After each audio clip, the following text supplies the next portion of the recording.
వీక్షించేటువంటి ప్రేక్షకులకి ఈ యొక్క పరాభవనామ సంవత్సరంలో కర్కాటక రాశిలో జన్మించినటువంటి వారికి ఏ విధంగా ఉండబోతుందో తెలుసుకునే ప్రయత్నం చేద్దాం. ఈ రాశి వారికి ఆదాయం 2, వ్యయం 11, రాజ్యపూజ్యం 4, అవమానం 7. కాబట్టి ఈ కర్కాటక రాశి వారు వీటిని బట్టి ఎక్కువగా శ్రమ పడితే తప్ప ఫలితాలు పొందలేనటువంటి పరిస్థితి అనేటువంటి విషయాన్ని గమనించాలి. ముఖ్యంగా గమనించినట్లయితే ఈ కర్కాటక రాశి వారికి ప్రధానంగా అష్టమ రాహువు, అలాగే భాగ్యస్థానంలో శని సంచారము, ఈ కారణం చేత గతంలో వలె అనారోగ్యంతో కొంత ఇబ్బంది పడడం ఈ కర్కాటక రాశి వారికి జరగబోతుంది. అలాగే శని కొంతవరకు అనుకూలంగా యోగించబోతున్నాడు. భాగ్య శని ప్రభావం అంటే అన్ని అవకాశాలు దగ్గర దాకా వచ్చినట్టే వస్తాయి, కానీ అవకాశాన్ని జార విడుచుకుంటారు. అది స్వయంకృతాపరాధం కావచ్చు, దైవానుగ్రహం లేక వల్ల కావచ్చు, లేదా ఇతరుల యొక్క మోసపూరితమైనటువంటి చర్యల వల్లనైనా కావచ్చు. కానీ ఏది ఏమైనప్పటికీ కూడా నష్టం జరగబోతుంది కదా. కాబట్టి ఇటువంటి నష్టాల్ని దైవానుగ్రహం చేత మాత్రమే నివారించుకోగలుగుతాం అనే విషయాన్ని గుర్తుపెట్టుకొని దైవానుగ్రహాన్ని నిరంతరం పొందే ప్రయత్నం చేసినట్లయితే మంచి శుభఫలితాలు ఈ కర్కాటక రాశిలో జన్మించినటువంటి వారు పొందుతారని చెప్పవచ్చు. ముఖ్యంగా మే 31వ తారీఖు వరకు కూడా మిథున రాశిలో గురు సంచారం చేస్తున్నటువంటి ఈ కారణం చేత ఖర్చులు అధికంగానే ఉంటాయి, కానీ సద్వ్యయం అవుతుంది. అంతేకాకుండా ఈ మే 31వ తారీఖు లోపల తీర్థయాత్రలు సందర్శించడం, మఠాధిపతులు, పీఠాధిపతులు, కుటుంబ పెద్దలు, మత పెద్దల యొక్క ఆశీర్వచనాలు పొందడం, ఏదైనా శుభకార్యాలలో ఎక్కువగా పాల్గొనడం, ఇతరులకి మీరు వాలంటరీగా సహాయ సహకారాలు మీ వంతు అందించడం, తద్వారా కొంతవరకు యోగాన్ని పొందగలుగుతారని చెప్పవచ్చు. ఈ యొక్క చేసినటువంటి వాలంటరీ సర్వీస్ ఏదైతే ఉంటుందో అది భవిష్యత్తులో మిమ్మల్ని ఆపద సమయంలో కంచుకోటలాగా కాపాడుతుంది అని విషయం మర్చిపోకండి. ఇక జన్మరాశిలోనే మీకు జూన్ 1వ తారీఖు నుంచి అక్టోబర్ 30వ తారీఖు వరకు కూడా జన్మరాశిలో గురు సంచారం చేస్తుండడం, ఈ కారణం చేత ఒక రకంగా చెప్పాలి అనంటే ఈ జన్మరాశిలోనే సంచారం చేస్తున్నటువంటి కారణం చేత పాండవులు రాజ్యభ్రష్టత్వం పొందడం జరిగింది. కాబట్టి దీన్ని మనం నెగిటివ్లో పాజిటివ్గా వెతుక్కోవడము అంటే వాళ్ళకి విదేశీయానం అడవుల బాట పడ్డారు, అంటే ఉన్న ప్రాంతం నుంచి వేరే ప్రాంతానికి వెళ్ళారు, అక్కడ కష్టాలు పడ్డారు. దీన్ని మనం పాజిటివ్గా ఎలా తీసుకోవాలి? విదేశీయానము, విదేశీ విద్య, దూర ప్రాంతానికి వెళ్ళాలనే కోరిక, అక్కడ స్థిరపడాలి విదేశాల్లో అనే కోరిక ఎవరికైతే ఉంటుందో అటువంటి కోరికని మీరు సంచారం జూన్ 1వ తారీఖు నుంచి అక్టోబర్ 30వ తారీఖు వరకు జన్మరాశిలో సంచారం చేస్తున్నటువంటి గురు ప్రభావంలో కలుగుతుంది. కానీ కష్టాలు ఎదుర్కోక తప్పదు. కాబట్టి కష్టాలు అనేటువంటివి అక్కడ దూర ప్రాంతంకి వెళ్ళినా అక్కడ తప్పవు, కష్టాలు పడక తప్పదు. దానికి మనస్సుని నిశ్చయం చేసుకొని ముందడుగు వేయండి. వీసా రావాలనుకునే వాళ్ళకి ఈ సమయం అనుకూలంగా ఉండబోతుంది, వీసా లభిస్తుంది.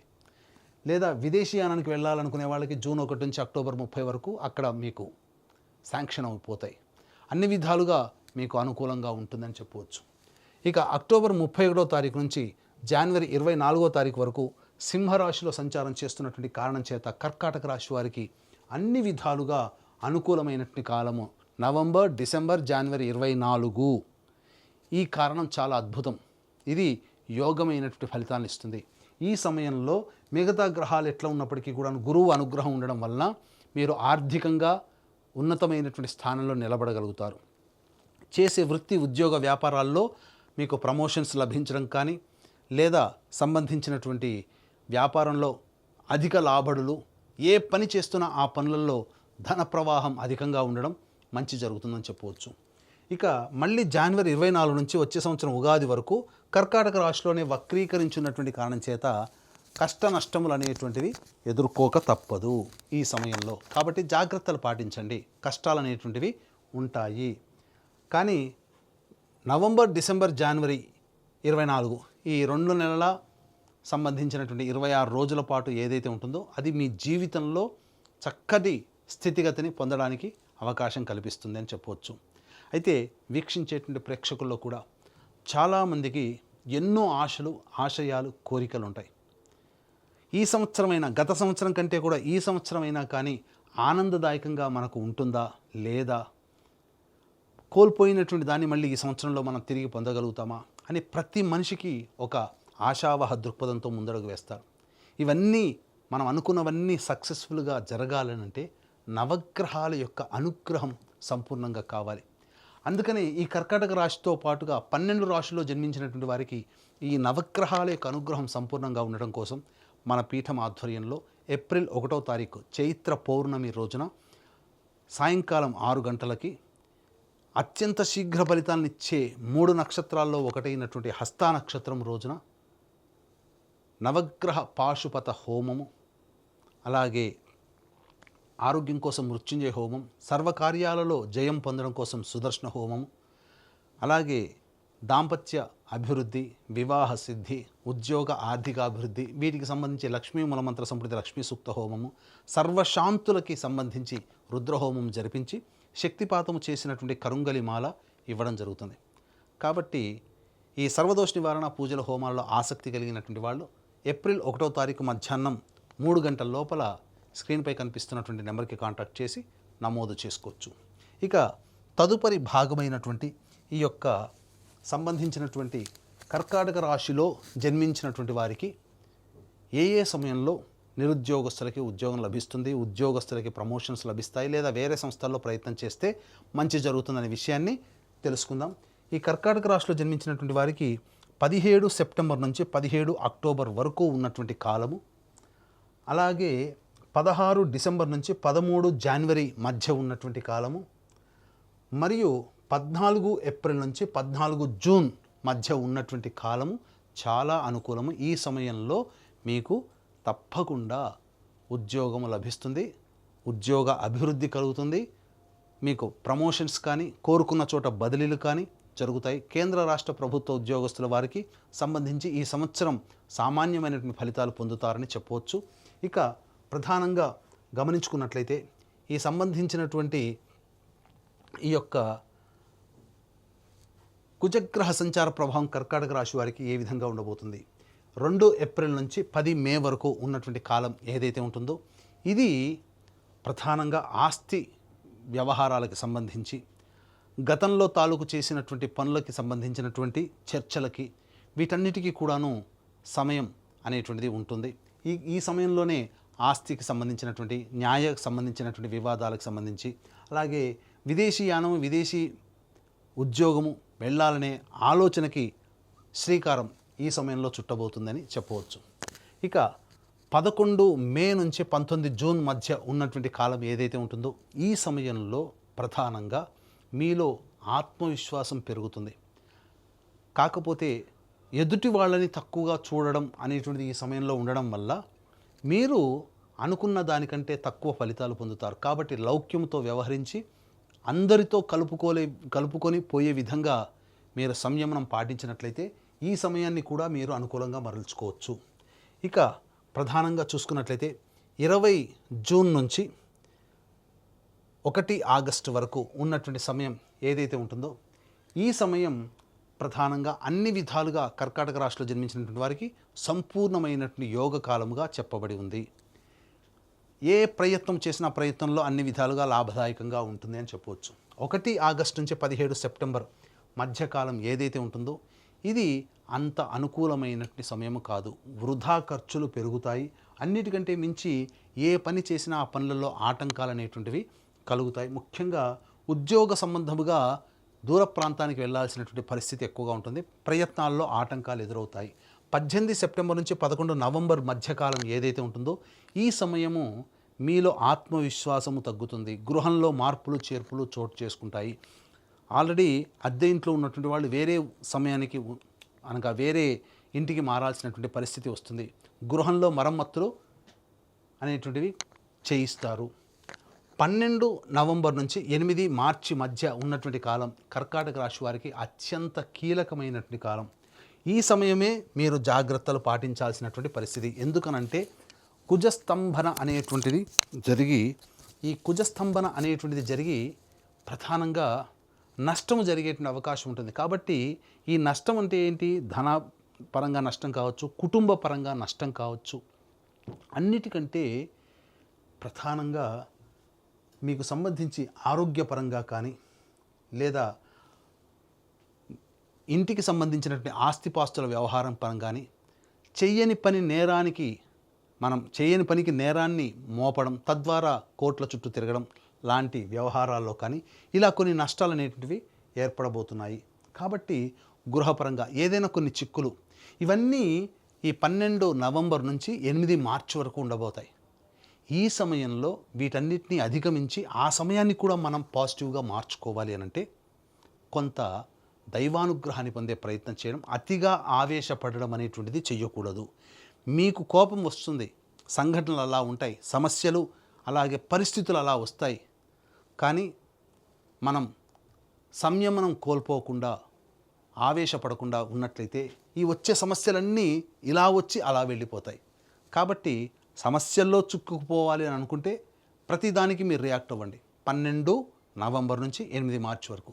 లేదు ఆ సమస్యల్ని మనకు వద్దు, మనం ఉన్నవే ఎక్కువ ఉన్నాయి అని అనుకుంటే వచ్చేటువంటి సమస్యలకి మీరు ఆన్సర్ ఇవ్వకండి, సంయమనం పాటించండి.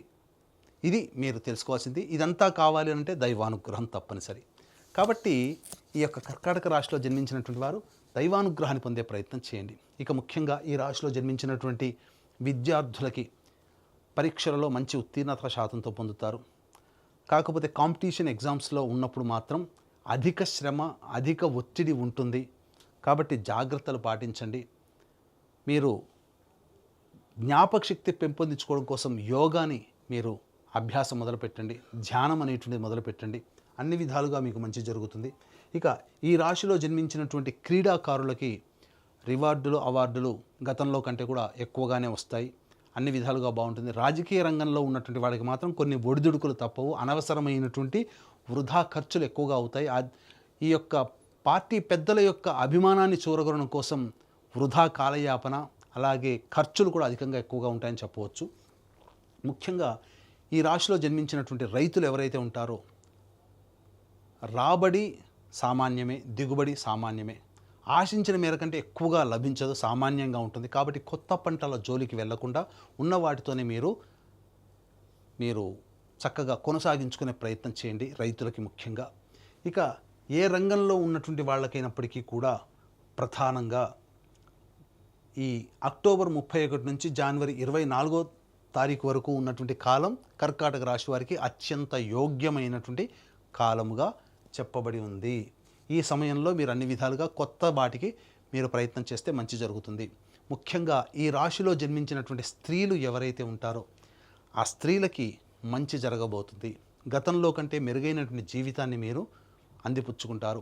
వివాహం కాని వాళ్ళకి వివాహం జరుగుతుంది. స్త్రీలు సంతానవంతులవుతారు.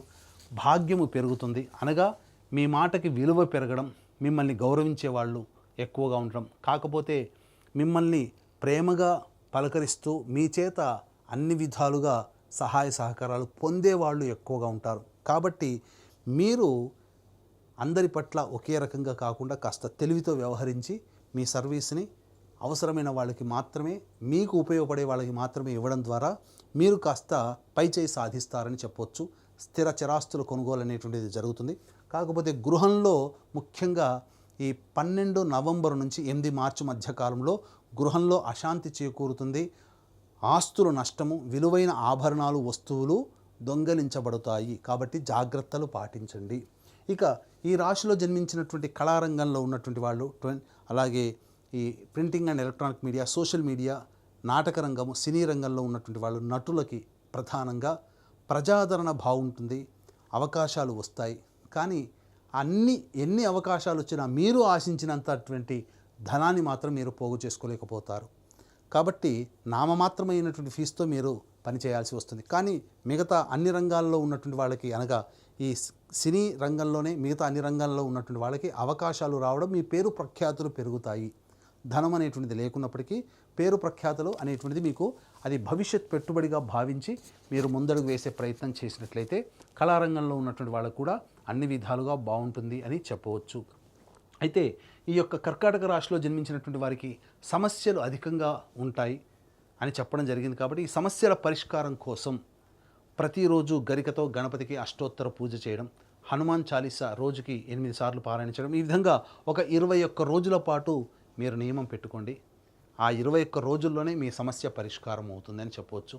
దీంతో పాటుగా నవగ్రహాల యొక్క అనుగ్రహం సంపూర్ణంగా ఉండాలి, తద్వారా మీరు మంచి జరగాలనే సదుద్దేశంతో మన పీఠం ఆధ్వర్యంలో ఈ యొక్క సర్వదోష నివారణ పూజలు, హోమాలు ఏప్రిల్ 1వ తారీఖు రోజున జరపడం, కరుంగలి మాల తద్వారా మీకు అందరికీ అందించడం, ఇవన్నీ మీకు చేరడం ద్వారా మీ కుటుంబంలో సుఖము, సంతోషము, మీ మాటకి విలువ పెరగడం, అన్ని విధాలుగా యోగదాయకంగా ఉండాలి అని ఆకాంక్షిస్తూ సర్వం శ్రీ ఉమామహేశ్వర పరబ్రహ్మార్పణమస్తు.